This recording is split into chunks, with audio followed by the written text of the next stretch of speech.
ꯏꯁꯣꯔꯒꯤ ꯊꯧꯖꯥꯜ ꯉꯁꯤꯁꯨ ꯑꯃꯨꯛ ꯍꯟꯅ ꯃꯥꯒꯤ ꯋꯥꯍꯩꯗ ꯍꯟꯅ ꯅꯩꯅꯕ ꯃꯇꯝ ꯄꯤꯅꯕꯤꯕꯒꯤꯗꯃꯛꯇ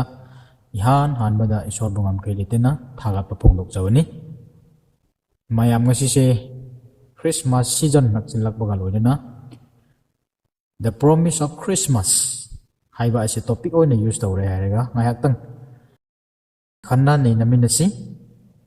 ꯗ ꯄ꯭ꯔꯣꯃꯤꯁ ꯑꯣꯐ ꯈ꯭ꯔꯤꯁꯃꯥꯁ, ꯈ꯭ꯔꯤꯁꯃꯥꯁꯅ ꯋꯥꯁꯛ ꯄꯤꯕ, ꯈ꯭ꯔꯤꯁꯃꯥꯁꯅ ꯋꯥꯔꯦꯞ ꯄꯤꯕ ꯍꯥꯏꯕ ꯇꯥꯔꯦ꯫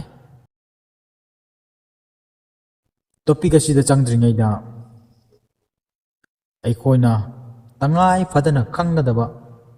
ꯑꯃ ꯂꯩ, ꯃꯗꯨꯗꯤ ꯈ꯭ꯔꯤꯁꯃꯥꯁ ꯍꯥꯏꯕꯁꯤ ꯀꯔꯤꯅꯣ, ꯑꯗꯨꯒ ꯀꯔꯤꯒꯤ ꯃꯁꯤ ꯄꯥꯂꯟ ꯇꯧꯔꯤꯕꯅꯣ ꯍꯥꯏꯅꯆꯤꯡꯕꯁꯤꯡ ꯑꯁꯤ ꯇꯉꯥꯏ ꯐꯗꯅ ꯈꯪꯕ ꯃꯊꯧ ꯇꯥꯏ꯫ ꯑꯃꯗꯤ ꯃꯨꯟꯅ ꯐꯖꯅ ꯈꯪꯗ꯭ꯔꯗꯤ ꯆꯍꯤ ꯀꯌꯥ ꯈ꯭ꯔꯤꯁꯃꯥꯁ ꯄꯥꯂꯟ ꯇꯧꯔꯒꯁꯨ ꯀꯥꯟꯅꯕ ꯂꯩꯔꯣꯏ, ꯑꯥꯔꯊ ꯆꯦꯜꯂꯣꯏ꯫ ꯃꯔꯝ ꯑꯗꯨꯅ ꯃꯃꯨꯠ ꯇꯥꯅ ꯇꯔꯪꯅ ꯈꯪꯕ ꯃꯊꯧ ꯇꯥꯏ ꯍꯥꯏꯕꯁꯤꯅꯤ꯫ ꯈ꯭ꯔꯤꯁꯃꯥꯁ ꯍꯥꯏꯕꯁꯤ ꯀꯔꯤꯅꯣ? ꯌꯥꯝ ꯁꯤꯝꯄꯜ ꯑꯣꯏꯅ ꯍꯥꯏꯕ ꯇꯥꯔꯒꯗꯤ ꯃꯁꯤ ꯕꯥꯔꯊꯗꯦ ꯑꯣꯐ ꯖꯤꯖꯁ, ꯌꯤꯁꯨꯒꯤ ꯕꯥꯔꯊꯗꯦ ꯁꯦꯂꯦꯕ꯭ꯔꯦꯁꯟ ꯍꯥꯏꯅ ꯌꯥꯝ ꯂꯥꯏꯅ ꯍꯥꯏꯕ ꯌꯥꯏ꯫ ꯑꯗꯨꯕꯨ ꯃꯁꯤ ꯇꯥꯏꯕꯪ ꯃꯤ ꯑꯣꯏꯕꯒꯤ ꯕꯥꯔꯊꯗꯦ ꯁꯦꯂꯦꯕ꯭ꯔꯦꯁꯟꯒ ꯃꯥꯟꯅꯍꯟꯕ, ꯆꯥꯡꯗꯝꯅꯕ ꯌꯥꯕ ꯅꯠꯇꯦ꯫ ꯃꯔꯝꯗꯤ ꯈꯨꯗꯤꯡꯃꯛꯄꯨ ꯁꯦꯝꯕꯤꯕ ꯀ꯭ꯔꯤꯌꯦꯇꯔ ꯑꯃꯅ ꯃꯥꯒꯤ ꯈꯨꯠꯁꯦꯝꯁꯤꯡꯕꯨ ꯀꯟꯕꯤꯅꯅꯕ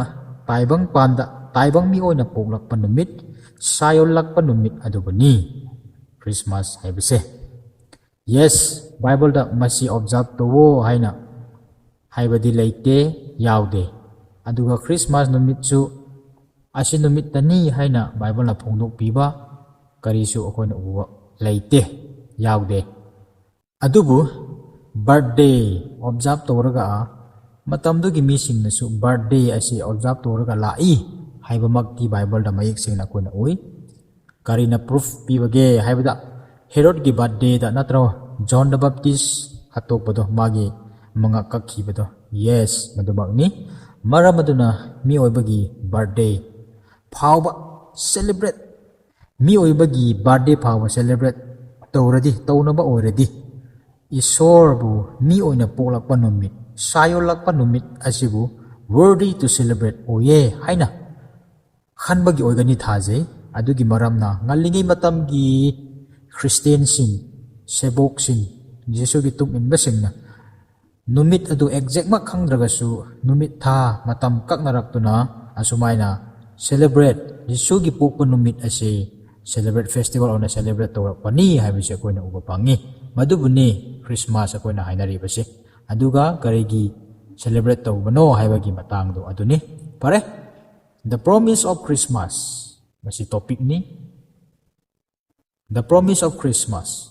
ꯋꯥꯠ are the promise of Christmas ꯑꯁꯤ ꯑꯩꯈꯣꯏꯅ ꯌꯦꯡꯒꯗꯕꯅꯤ꯫ Bible gospel Luke chapter 2 verse 10 ꯗ ꯑꯩꯈꯣꯏꯅ ꯌꯦꯡꯕ ꯃꯇꯝꯗ ꯑꯁꯨꯃꯥꯏꯅ ꯏꯔꯒ ꯂꯩ꯫ ꯑꯗꯨꯕꯨ ꯁꯔꯒꯗꯨꯠ ꯑꯗꯨꯅ ꯃꯈꯣꯏꯗ ꯍꯥꯏ, ꯀꯤꯒꯅꯨ ꯃꯔꯝꯗꯤ ꯌꯦꯡꯉꯨ, ꯃꯤ ꯄꯨꯝꯅꯃꯛꯀꯤ ꯑꯣꯏꯒꯗꯕ ꯌꯥꯝꯅ ꯍꯔꯥꯎꯕ ꯑꯐꯕ ꯋꯥꯄꯥꯎ ꯑꯩꯅ ꯅꯈꯣꯏꯗ ꯄꯨꯔꯛꯂꯤ꯫ ꯌꯥꯝꯅ ꯍꯔꯥꯎꯕ ꯋꯥꯄꯥꯎ, ꯍꯔꯥꯎꯕ ꯋꯥꯄꯥꯎ ꯍꯥꯏꯕꯁꯤꯅꯤ꯫ ꯍꯔꯥꯎꯕ ꯍꯥꯏꯔꯗꯤ ꯃꯈꯜ ꯌꯥꯝꯃꯤ ꯍꯥꯏꯕ ꯌꯥꯏ꯫ ꯍꯦꯄꯤꯅꯦꯁ ꯍꯦꯄꯤꯅꯦꯁꯁꯨ ꯍꯔꯥꯎꯕ, ꯖꯣꯏ ꯍꯥꯏꯕꯁꯨ ꯍꯔꯥꯎꯕ, ꯄ꯭ꯂꯦꯖꯔ, ꯑꯦꯟꯖꯣꯏ ꯃꯌꯥꯝ ꯂꯩ꯫ ꯃꯅꯤꯄꯨꯔꯤꯗ ꯍꯔꯥꯎꯕ ꯍꯥꯏꯅ ꯍꯥꯏ꯫ ꯑꯗꯨꯕꯨ ꯏꯪꯂꯤꯁ ꯕꯥꯏꯕꯜꯗ ꯌꯦꯡꯂꯗꯤ ꯃꯁꯤꯗ ꯌꯨꯁ ꯇꯧꯕꯁꯦ ꯖꯣꯏ,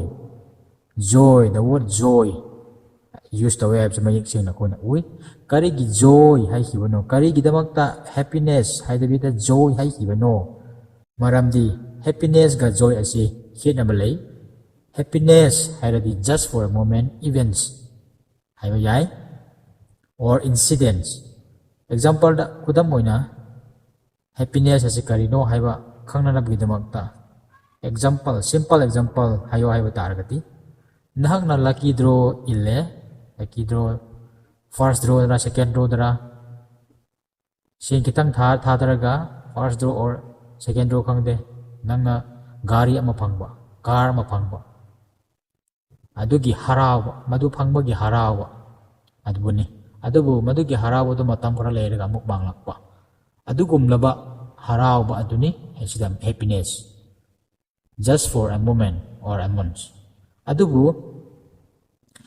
just for a matam khara leiraga amuk mangkhiba adubuni adubu joy haibasidi karino koina haiba taragadi Psalm number 16 verse 11 da koina yengba matamna joy come from God haina iraga lei aduni koina uba pangbadu aduna happiness ga joy haibasi yam line hai yam simple hairadi harab oi adubu koina fajana yengla kanda masi khina badu lei aduna joy aise manunggi oiba thamoinunggi oiba harauba aduni karigino maramdi masi isordagi lakpa harauba aduni isordagi lakpani aduna awaba kaya thengnaba matamdasu ana aye kaya thengnaba matamdasu jesu leiba mising di adum harauna awaba su thengnaba heigani khangba su heigani adugumlaba harauba thamoida harauba jesu leibagi harauba aduni asida joy haibasi maduni Christmas na ikhoida promise tawbibasi aduna Christmas ase tarai na lodebida pukning wakhal changna palan tawba oiragadi masigi promise wasak ware piba ase koina phangadawribani haibasi koina uba phangni the promise of Christmas point number 2 koina Bible da muka hana yengba taragadi Luke chapter 2 verse 14 nakari irga lei taibang panda ibungo bu pelhalliba misinggi marakta ingthaba leisanu haiba aikoina uba phangi Luke chapter 2 verse 14 koina uba matamda aduna first point da aikoina uba dudi the promise of Christmas first point da aikoina uba dudi joy haiba natra masigi verse aikoina muk pabada kari uba phangmage haibada peace ingthaba pra ibungo bu pelhalliba misinggi marakta ingthaba leisanu ingthaba asini kono ubase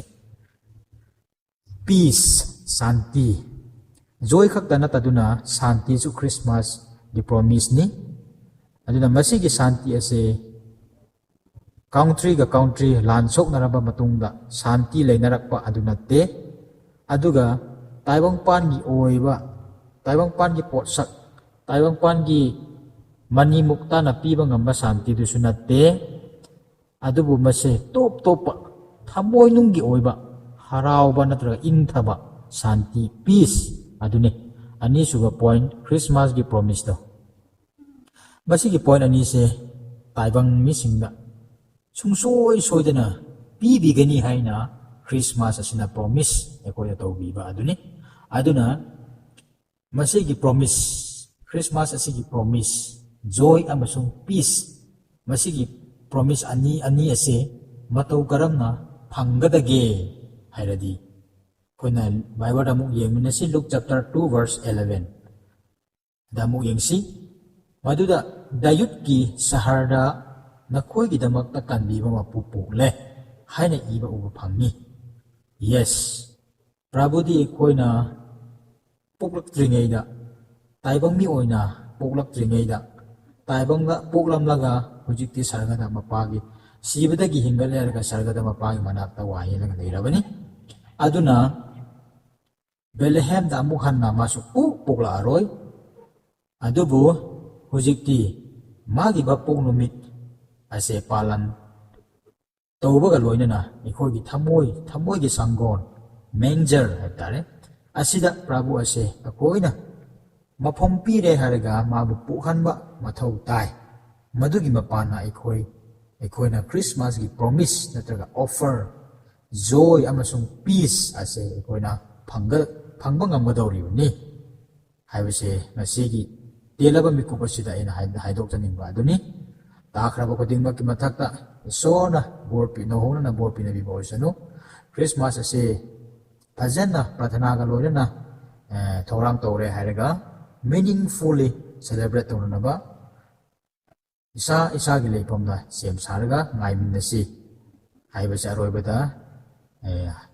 hainingbani ꯑꯗꯣ ꯃꯁꯤ ꯍꯥꯏꯔꯒ ꯑꯩ message ꯂꯣꯏꯁꯤꯜꯂꯒꯦ. See you. Bye bye.